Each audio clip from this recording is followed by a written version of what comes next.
জনপ্রিয় গায়ক জুবিন গার্গের অকাল প্রয়াণের পর তাকে নিয়ে চর্চা যেন থামছেই না। একজন গায়কের মৃত্যু শোকে পুরো রাজ্য রাস্তায় নেমে আসার ঘটনা বিরল। ভক্তদের কাছে তিনি কেবল একজন শিল্পী ছিলেন না, ছিলেন পরম আত্মীয়। তাই তো অনেকে এই তারকার এত দ্রুত না ফেরার দেশে চলে যাওয়া মেনে নিতেই পারেননি। তার মৃত্যুর পর নানা ধরনের জল্পনা কল্পনা সামনে আসতে থাকে। এবার সেই গুঞ্জন আরও কিছুটা বেগবান হলো জুবিনেরই রাজ্য আসামের মুখ্যমন্ত্রীর এক বয়ানে।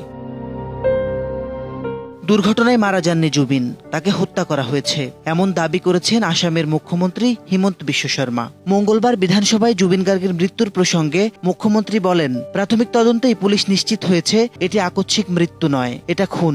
তিনি আরো বলেন, একজন ব্যক্তি জুবিনকে খুন করেছে, বাকি কয়েকজন ছিল সাহায্যকারী। এ বিষয়ে 4-5 জনের বিরুদ্ধে মামলা চলছে।